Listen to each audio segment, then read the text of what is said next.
Hi, everybody. I wanted to go through with you the different type of business entities that there are.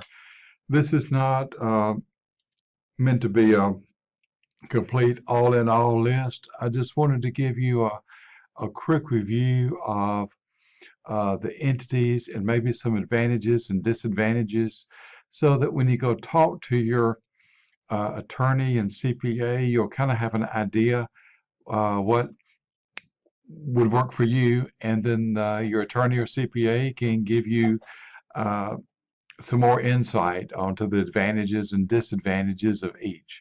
But I wanted to give you an overview so you would have it in your notes. The first one is a sole proprietorship. This is the easiest one to start. Hey, I decide this morning I want to go into business and do something. Guess what? Let's do it.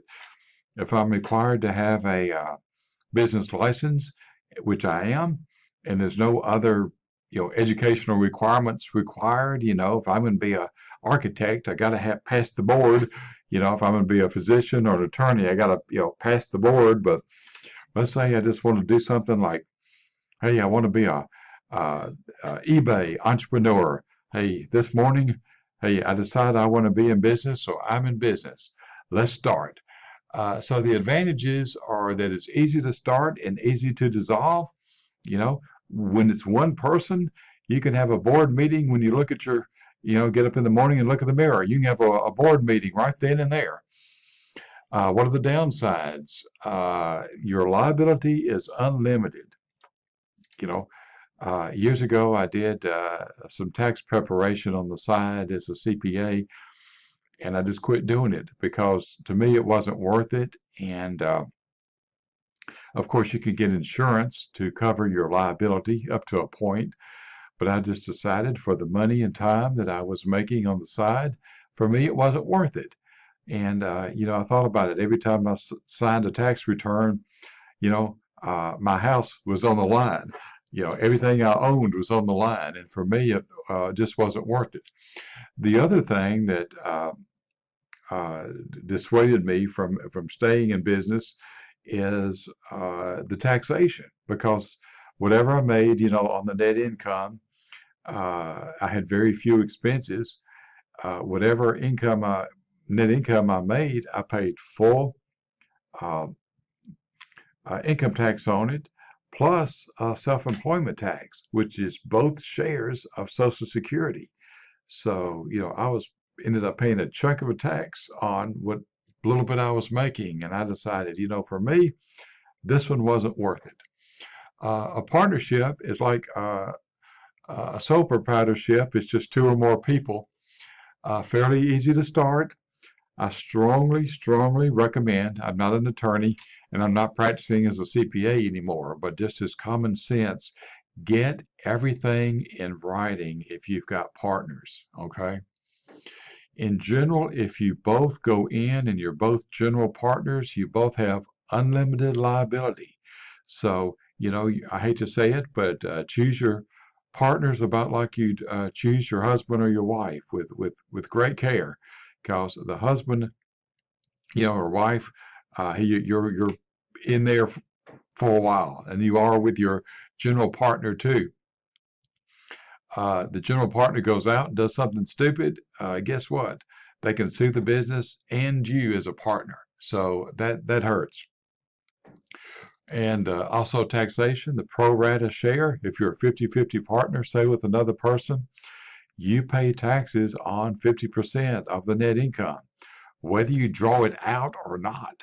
That's the key. You may leave it in there to have some capital to work on, but you pay taxes on the net income of the business, whether you draw it out or not. And you're going to pay income taxes plus self-employment tax on it. So that can be hurtful too. There are corporations, S corporation and C corporation. S corporation is a pass-through entity. It doesn't pay taxes normally of itself, but is taxed like a partnership. C corporation, you have the problem. It can be used as a good tax planning vehicle, but you also have the problem of double taxation of dividends. So you pay dividends to the shareholders as compensation for being the owners. And the way the U.S. tax system is set up, the corporation pays taxes on those dividend distributions. It's not deductible for the corporation. And then the owners pay taxes on those dividend distributions. Several years ago, there was, uh, you know, the press made it real negative. All the that the dividends to the owners got a lower tax rate, and that wasn't fair. Well, they were already taxed by the corporation, and so the dividends are double taxed. So that's something that the media doesn't bring out. Now, an LLC, a limited liability company or a limited liability corporation, uh, is set up to reduce the liability of the owners. The IRS does not recognize a LLC entity.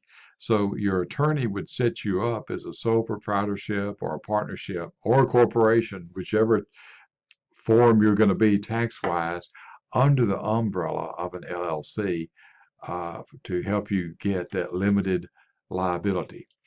And that brings up to whatever form of business entity you choose, you need to talk about it with your attorney and your CPA. And every business owner needs some professional associates. You need to be on a pretty good, if not a first name basis, you need to have at least some kind of relationship if you're in business, you know, with a banker, an insurance agent, a CPA, attorney, and also if you can a mentor.